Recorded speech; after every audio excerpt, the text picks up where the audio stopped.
Discover Chitradurga's hidden connection to the Mahabharata, where Bheema married the Rakshasa princess Hidimbi. Nagendra explores the fascinating interplay between Lipi, historical inscriptions, and Nambikke, living belief, examining everything from 12th century Hoysala temples and a giant tooth relic to caves where the Pandavas worshipped. Meet Kothi Raj, the monkey king climber whose modern story of resilience mirrors ancient legends. The journey ends at a contradictory Hanuman temple with blood sacrifice rituals, raising profound questions. In preserving cultural memory, which carries more weight? The verifiable stone inscription or the enduring living belief?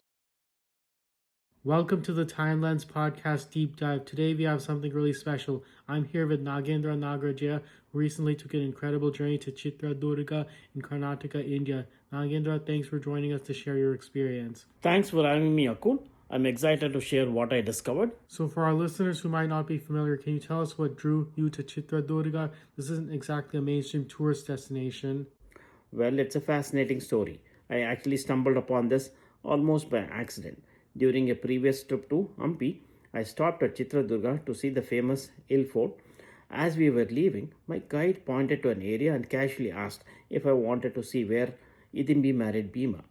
I was completely shocked. Here I am, someone who grew up just a few hours away in Bangalore, and I had no idea the Pandavas, Bheema, and these epic events from the Mahabharata had any connection to this area. That's incredible. So you went back? Absolutely, I knew I had to return. On my recent visit to Bangalore, I hired a car and driver specifically to explore the story properly. We are talking about events from the Mahabharata year, dated anywhere from 3198 BC according to Saroja Bala or even 5000 BC according to Nileshok. These are ancient connections right in my backyard that I never knew about. So walk us through your journey. What was your approach to verifying all of this? Because we're dealing with mythology, history, and local belief all mixed together, right? Exactly, and this is where it gets really interesting. I hired a ASI certified guide named Santosh, and the first thing he did, even before we went anywhere, was to explain the distinction between what he called Lipi and Nambikke. Okay, break that down for us. What do those terms mean? Lipi refers to writings or historical inscriptions, things carved on rocks, written on paper, historical documents you can actually date and verify. It's like archaeological evidence. Nambikke, on the other hand, is deep seated local belief, faith that's been preserved and passed down through generations, sometimes for thousands of years. So he is basically establishing a framework for understanding what's verifiable versus what's tradition and belief. Precisely, and that distinction became crucial because throughout the day he would constantly clarify this is supported by Lipi or this is Nambikke. It forced me to constantly ask myself which is Lipi and which is Nambikke. Smart approach. So where did you start? We started at 4:30 in the morning from Bangalore to beat the traffic. Stopped for breakfast at Sira. Great idlis and sambar at Adyara Ananda Bhavan, by the way. We reached Chitradurga around 10 a.m. First stop, the Hidimbeshwara temple, where Hidimbi supposedly married Bheema. And what did you find there? So the guide explained the legend. During the Dwapara Yuga, that's the era in ancient India's time measurement system, the Pandavas were in exile and wandering through India. They came to this area which is called Hidimba Patna because a rakshasa named Hidimba lived there. His sister Hidimbi saw Bheema and fell in love with him. She entices Bheema to get married to her, but Hidimba strongly objected to the marriage. So Bheema kills him. That's the core story, right? Exactly. And here's where that line between Lipi and Nambikke gets interesting. According to Nambikke, after killing Hidimba, Bheema installed a Shivalinga right there as atonement. Now we know from Lipi, actual Hoysala inscriptions from around 1200 AD, that a chieftain named Perumala Danda Nayaka built this temple specifically to commemorate the marriage and the Shivalinga. At that time, Chitradurga was called Perumalapura and Perumala Danda Nayaka was the ruler. So the Hoysalas essentially took the existing belief and gave it a permanent structure? Right, they built the temple around the Shivalinga and added two mantapas, pillared halls called Bheemaratha and Hidimbaratha. The Lipi confirms the marriage event was culturally significant enough to build a temple for, but whether that specific Shivalinga inside was the one Bheema installed, that's Nambikke. Fascinating. Now I heard something about a tooth. Oh, this was wild. After we toured the temple, Santosh asked if I wanted to see Hidimba's actual tooth. I said sure, thinking it would be some symbolic thing. We walked to another temple nearby, and the Archaka, that's the temple priest, brought out this massive relic. How big are we talking? It genuinely looked like a giant tooth. I've seen mastodon teeth in museums, and this resembled that. Recognizably tooth like in shape, but huge. I have pictures of that on the blog. But there's no Lipi for this, right? This is pure Nambikke. Exactly. No inscription saying this is Hidimba's tooth. Just generations of belief. And here's the thing. I kept asking myself, is this some fossilized bone or tooth from a large animal that the legend attached itself to over centuries? Or is there something more to it? I can't answer that definitely. But it serves as this powerful physical anchor for the belief. Absolutely. Seeing it made Hidimba feel real, fierce, and giant. The Hoysala temple confirms the story was culturally important, but the tooth, it embodies the Rakshasa's power and makes the ancient narrative tangible, even without archaeological proof. Okay, so after the temple, where did you go? We headed to Chandravali, which is this beautiful spot where Yudhishthira and his brothers installed Shivalingas for daily worship. The cave is right in front of a lake near a rocky hillock. But first, we stopped for lunch at Mayura Desi, and I also ran into an old friend. An old friend in Chitradurga. Well, someone had met on my previous trip to Hampi. His name is Kothi Raj, which literally means Monkey King, and he is this incredible local celebrity famous for climbing sheer vertical rock faces. Wait, you just casually ran into a celebrity rock climber? Yes, and get this, when I first met him, he was recovering from a horrible fall where he had broken his back. He was in the hospital for almost a year and had gained weight up to 145 kilos. Now he was down to 95, aiming for 70. I challenged him during the first meeting to free climb El Capitan, like Alex Arnold did. Only one person has ever done that. And he remembered you? He did. I invited him to join us for lunch and he agreed. Over lunch, he told me more of his story. He's actually an orphan who got lost at a fair in Tamil Nadu when he was young. Somehow he made it to Chitradurga and the community there essentially adopted him and raised him. Wow, how did he become a climber? This part is really moving. He said he had been so disillusioned with life that he climbed this huge rock intending to jump off and commit suicide.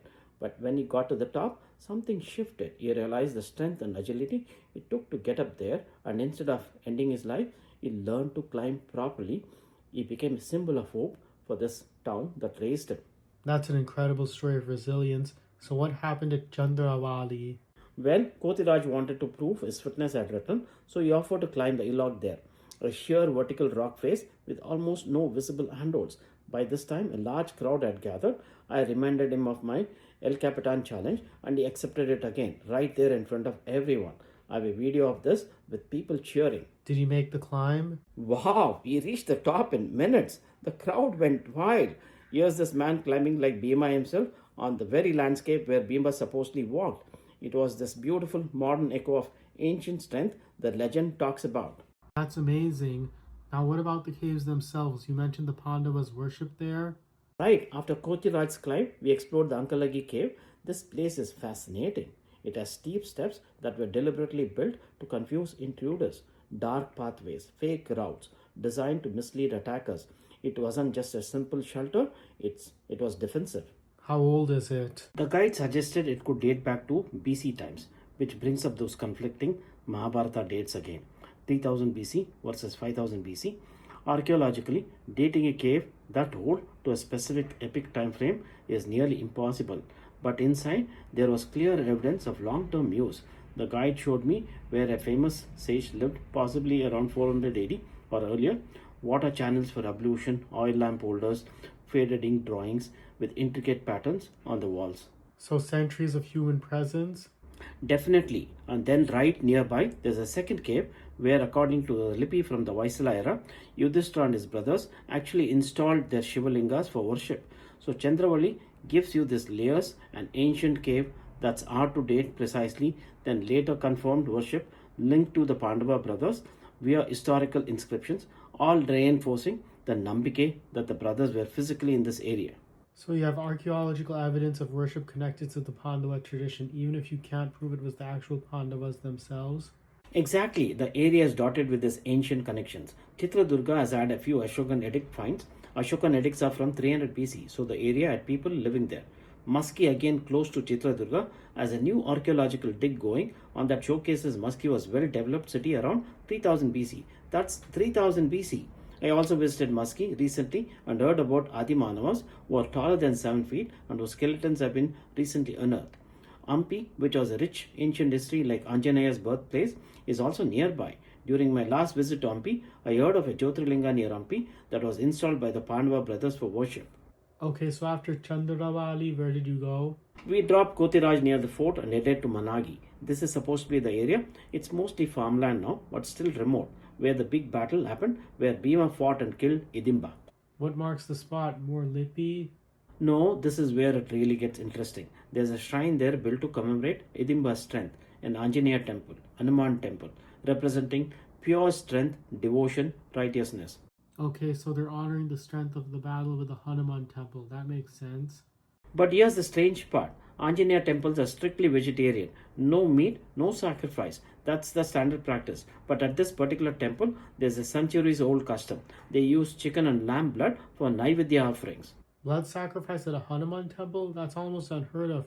That's usually reserved for fierce deities like Kali. Exactly. So you have this contradiction. The guide explained it as a powerful cultural compromise. They chose Anjaneya to represent Bhima's heroic strength, connecting to the recognized epic narrative, but by keeping this ancient custom of blood sacrifice, they're also honoring the fierce nature of the battle itself, or maybe even the power of Hidimba, the rakshasa who was slain. So it signals that something raw and powerful happened there, something outside of the normal narrative. Right, and that memory is preserved not by inscription, not by Lipi, but through the strange enduring custom, through Nambikke, a belief strong enough to maintain a contradictory ritual for centuries. Wow, so looking back at the whole journey from the Hoysala temple with its historical inscriptions confirming the marriage to the tooth relic that exists purely in belief to these unique customs at the battleground, what's your main takeaway? You know what struck me most was the sheer power and specificity of this Nambikke. Yes, the Hoysala inscriptions confirm the marriage site was significant culturally, that's verifiable Lipi. But the core vivid details, Bhima's personal atonement with the Shivalinga, this physical relic of his slain enemy, the fierce rituals at the battle site, all of that rests slowly on generations of belief. A belief that was strong enough to shape physical structures and dictate rituals for hundreds, maybe thousands of years. Exactly, and it makes you wonder. In a relatively small area like Chitradurga, you see how epic mythology and local history weave together so completely. Most people who grew up there, like I did nearby, had no idea these connections existed. So here's the question that leaves us with. If historical inscription confirms where something epic happened, the whole texture of the story, the motivations, the physical remnants, the way it's remembered, is only supported by centuries of Nambikke, which one actually carries more weight in preserving cultural memory? The verifiable stone inscriptions or the enduring living belief? Exactly, which matters more, the Lipi or the Nambikke? That's something I'm still thinking about. Both seem essential to the story. Something for all of us to think about as we encounter these kind of layered stories out there in the world. Nagendra, thank you so much for taking us on this journey through ancient India and sharing your first-hand experience. For our listeners, all the pictures, videos, and details about the guide and lodging are available on the Timelines blog if you want to explore these places yourself. Thanks for having me, Akul. I'm hoping Kothi Raj takes up that El Capitan challenge.